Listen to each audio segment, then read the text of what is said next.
platform to us. The Grand Round is basically an idea of sharing the great mentors and they talk about their research, their work, their treatment part, and their work. And in this way, we strengthen the clinical reasoning, thinking, and evidence-based decision making. This Grand Round basically is a medical education for the students, residents, and the faculty in a structured format, and basically a mentorship and a culture of continuous learning in the rounds. So today I am really, really happy that we have Dr. Pankaj Desai, a visionary teacher, a legendary teacher, a brilliant person, and the master of recurrent miscarriages, you can say, inspiring mentor, and uplifting entire obstetric community by tireless academic things, and author of landmark books. The most important is humble, grounded, and deeply respected person, one of my mentors and very good friend of mine for more than 30 years. So welcome Dr. Pankaj Desai for this Grand Rounds. Please share. As usual, I will start with a prayer. Yes. May there be peace on earth. May the waters be appeasing. May trees bring peace to all. May all beneficent beings bring peace to us. Honorable Dr. Kawita, a friend of decades now, a genuine person, very sincere, very committed to her cause, and a passion to share. I congratulate you for this brilliant idea and putting that idea into practice. You don't know where, when this will be uploaded. Someone maybe in Ghana, because I get emails from there for my videos. Someone in Australia, someone in Nepal, someone in Assam, someone in deep down in Maharashtra, maybe touched, may manage a case well.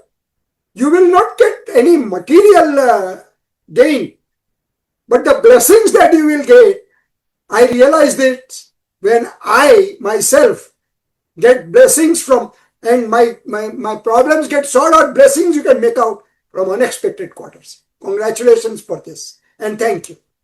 The subject for this afternoon is very vast, and I hope therefore you may take a little time in understanding, and therefore I am also going to upload it on my YouTube channel.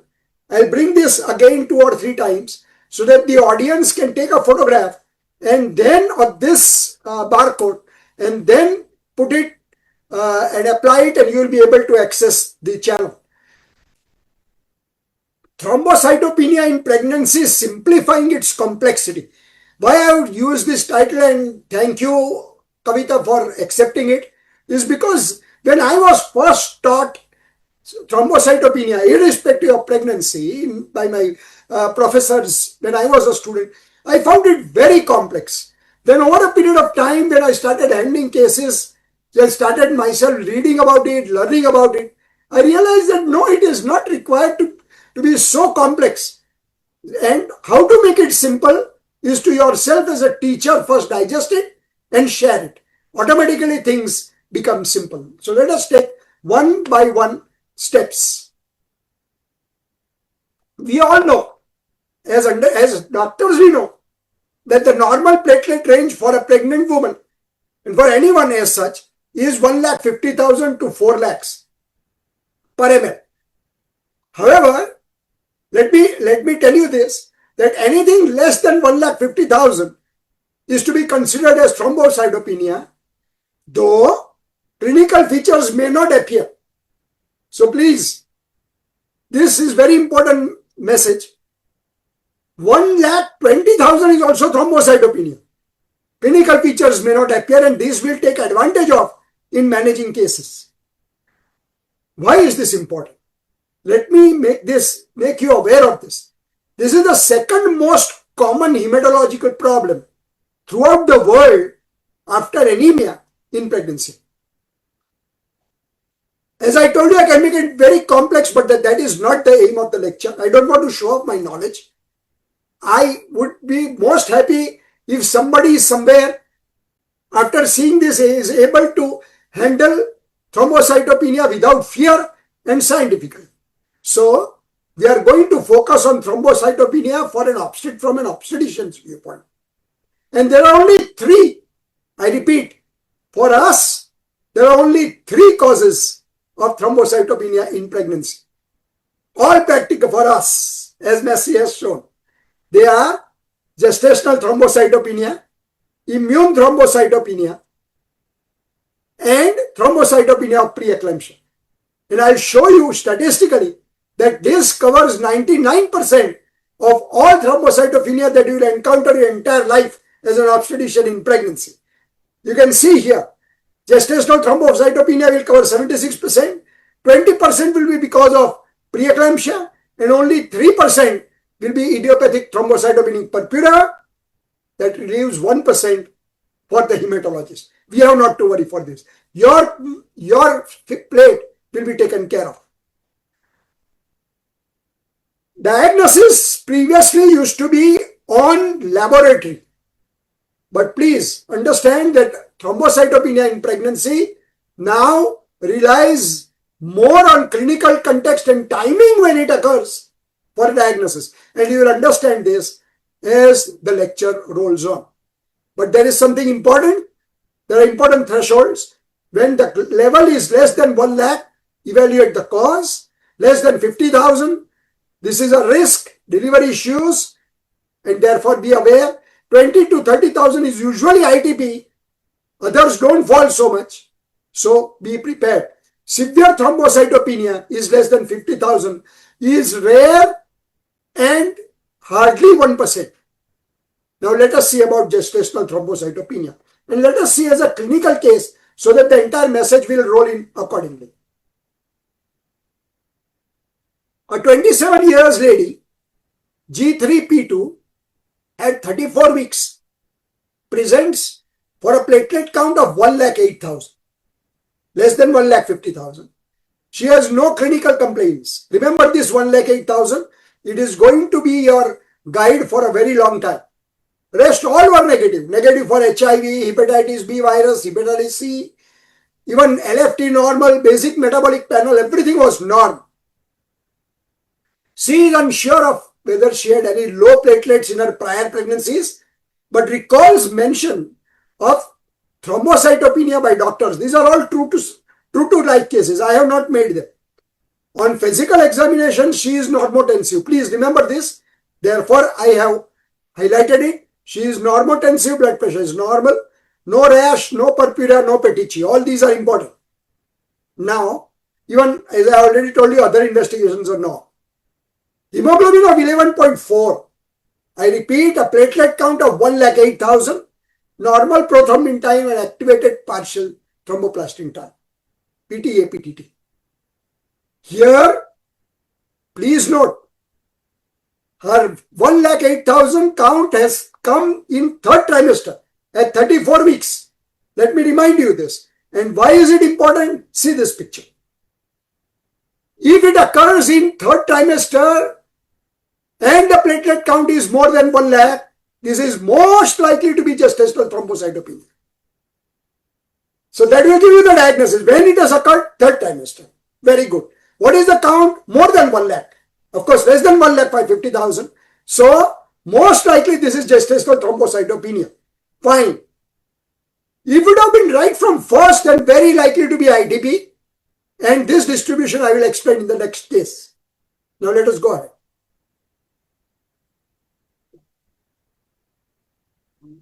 The suspicion is strengthened by reports of her similar trends in prior pregnancy. ITP is the leading alternative diagnosis of the other three, but there is no difference. I repeat, there is no differentiating test between gestational thrombocytopenia and ITP at this stage of pregnancy. So don't start jumping. Just wait.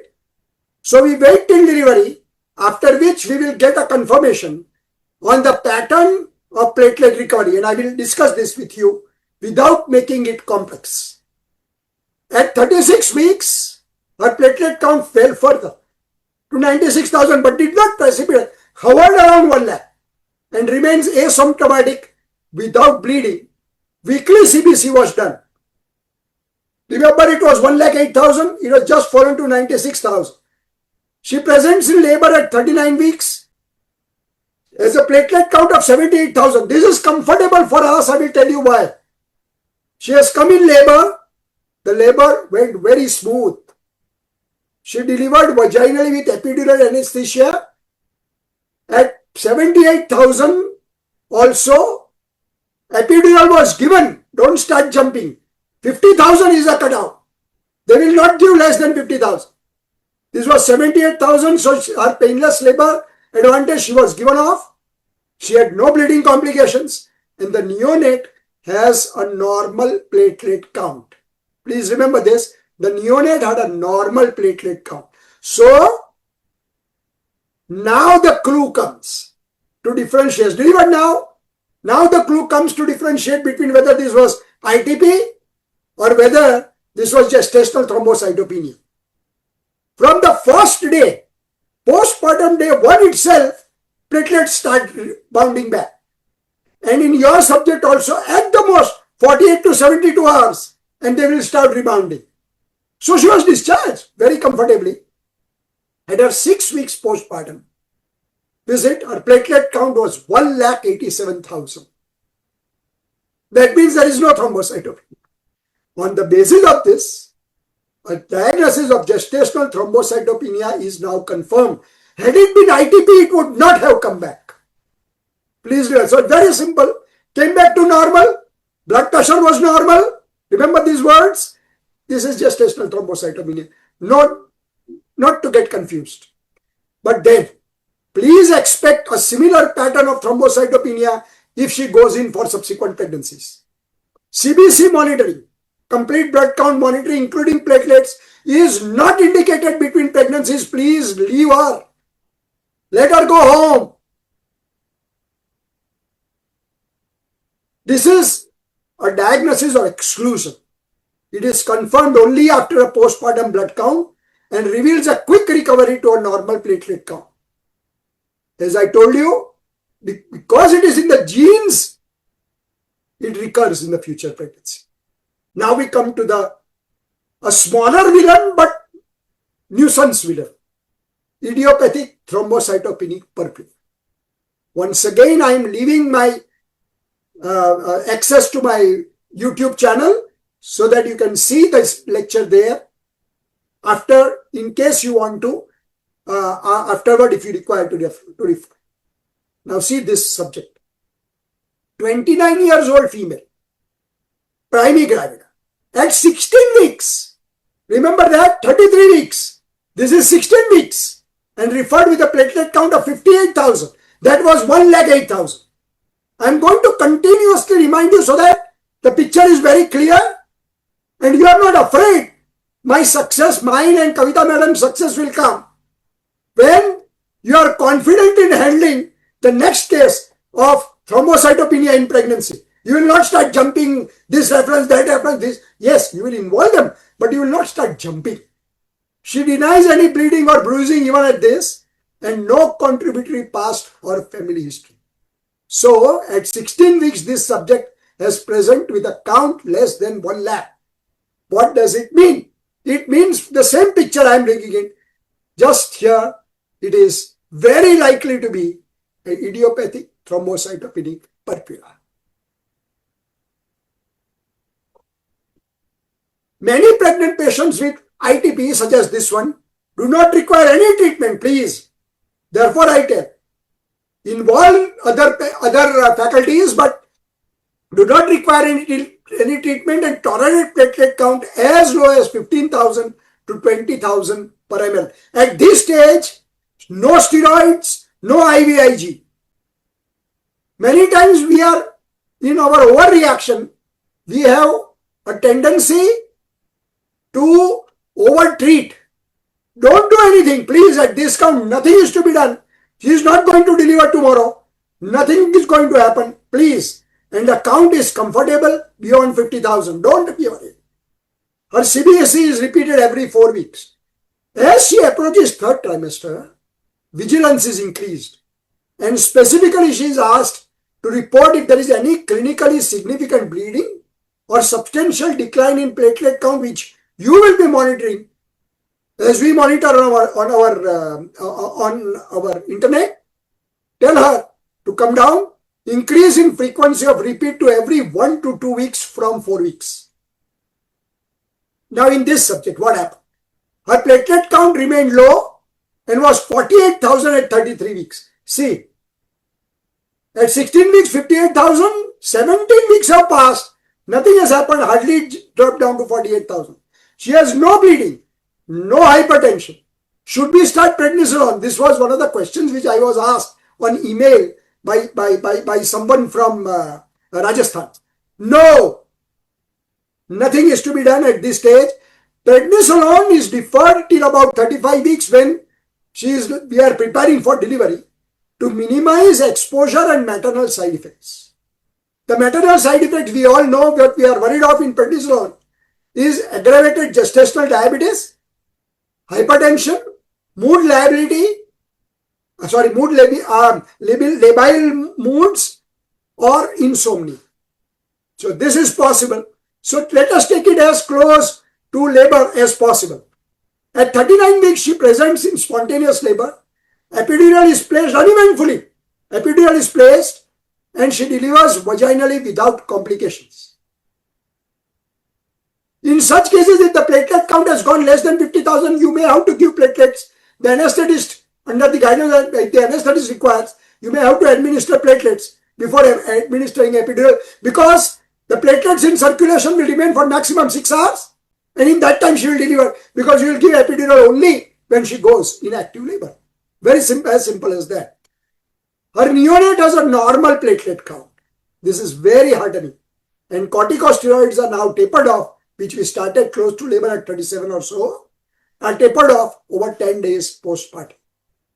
What happened to her? Her platelets remained low, though recovered a little from 48,000, came to 80,000, but persist in this range for next 12 months. Yes, she requires a follow-up.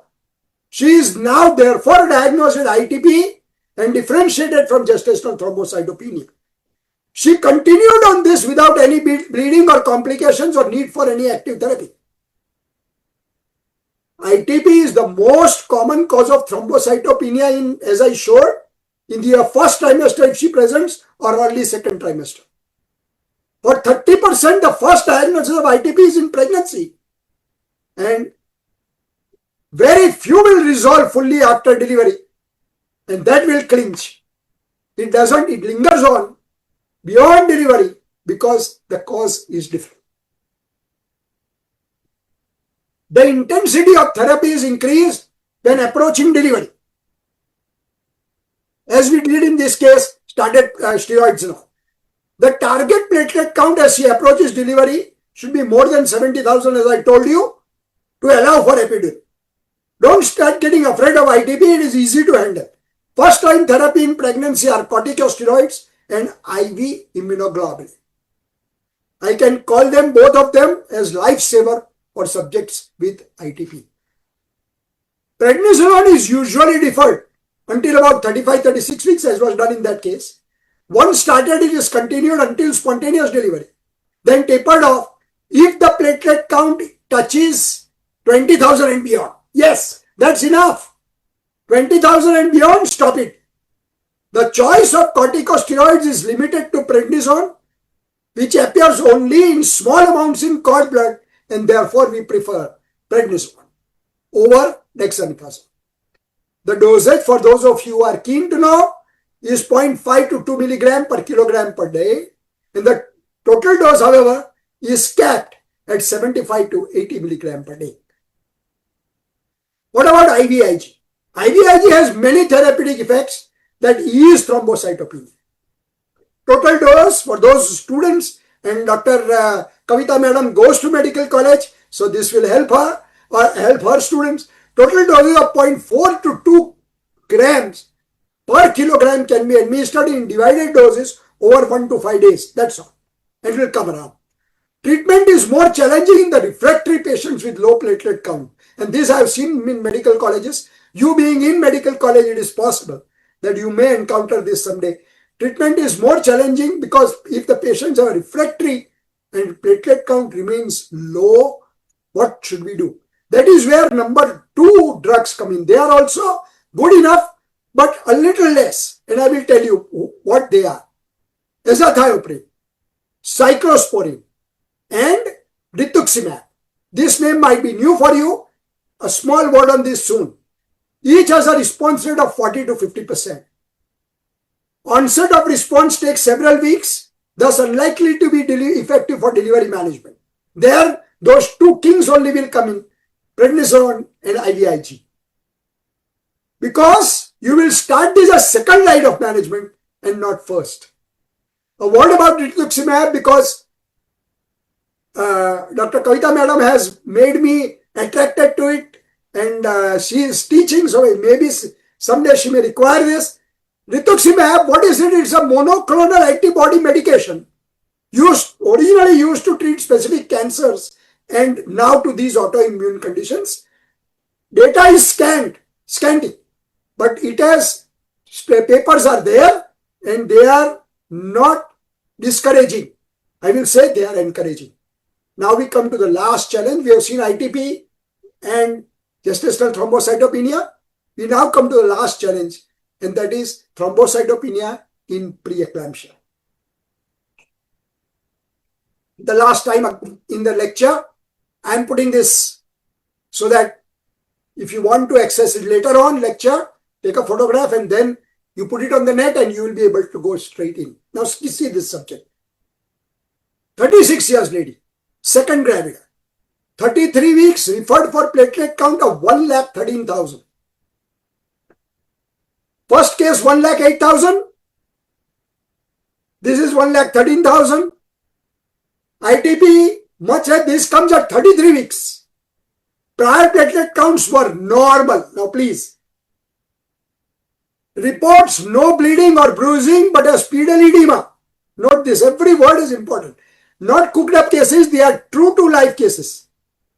She had 2 episodes of dull headache in last week and her blood pressure is 130/90. No rashes, no bruising, no petechiae, no purpura which you want. Her count is more than 1 lakh.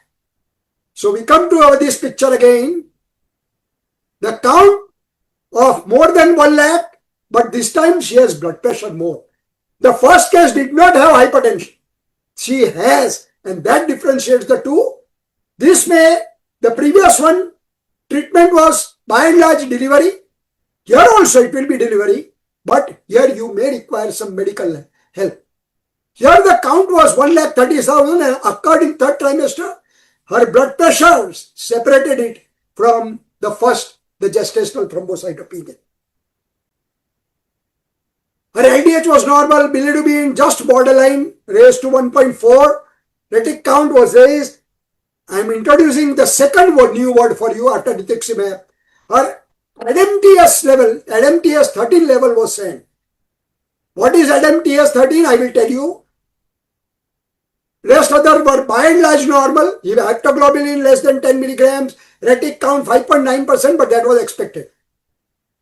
ADMTS 13 is a useful marker. A deficiency of this is both for diagnosis and management of thrombotic disorders. Your hematologist will discuss the technical part of it. I will sensitize you to the obstetric part of it, the practical part of it. Why did I bring in LFT? In the previous subjects, I did not bring it so much. There is blood pressure which is more. So, normal LFTs will rule out HELP and acute fatty liver. Low platelets are not because of these two. Fine. A repeat blood pressure 2 days later reports 146/92. And now urine also shows proteinuria. Diagnosed with preeclampsia, admitted, and antihypertensive started. She is around 33-34 weeks. Her creatinine increased to 1.84 and repeat platelet count, I remind you, it was 1,13,000, dropped to 83,000. Hypertension persisted despite antihypertensives.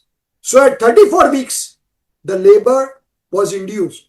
In this subject, even magnesium protocol, magnesium sulfate therapy was given. The response was good. Obstetrically, she responded very well, had no bleeding complications and delivered vaginally. However, her platelets continued to decline, steadily down to 44,000 per ml at 48 hours postpartum. This makes it scary. Her creatinine continued to rise. It was 1.84, I remind you. Now it is 2.23. Means the problem is on. The previously sent NMTS13 activity is 49%.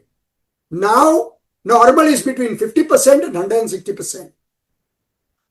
49% means low, means this is the problem.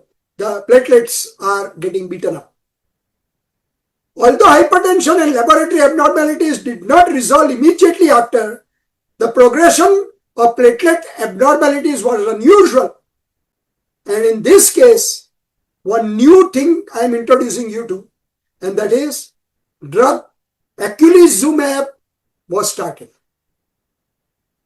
We were reading about eculizumab in a very casual way till about 10 years before, because till 2017-18 it was being used for medical cases. But since 2017-18, it has been brought to obstetrics. And she was treated with eculizumab with excellent hematologic response. Her creatinine and blood pressure normalized, and eculizumab was stopped then after. What is it? Big name, but it's a recombinant human monoclonal antibody and immunosuppressant medication. And it is used to treat several rare autoimmune disorders, and therefore the hematologist brought in here because NMTS was 13 and was less than 50%, NMTS 13, and still our blood pressure was not giving way, count was still remaining low, and in such cases, therefore I am sensitizing you, and therefore I congratulate Kawita madam that she has picked up subjects where there is something new, and where we have to teach and share something new. That makes the session valid. It makes us also go to the drawing board once again, we teachers. It is used for rare autoimmune disorders, and the hematologist suggested it, and see what happens. It recovered. But remember, the mainstay of treatment of pregnancy-specific thrombotic microangiopathy, as in this case, or preeclampsia or HELP or acute fatty liver, we all know the answer is fetal delivery. So delivery is the must, and then you can dance. Then you will be able to, till then, the disease will dance and you will suffer with your patients naturally. But then after, once the delivery is there, that process is over, the immunological upheaval is over, tsunami is over, and therefore the appropriate timing of delivery will be decided by an obstetrician from the mother's clinical status, gestational week, and fetal maturity. So friends, 2024 to 26 updates, latest. What is latest here? And I always feel that a good teacher must bring in latest. We know ITP, me and Kawita madam, since probably 90s. But then kuch naya sir. Lest why should I be here? Everybody can read from the books. Nowadays, better diagnostic algorithms are there to avoid over-treatment. Take help of AI. I use AI extensively. At least 4 to 5 times a day I have to use it. Differentiating, important now is differentiating from thrombotic microangiopathies and hemolytic uremic syndrome are critical differentials now, rather than others.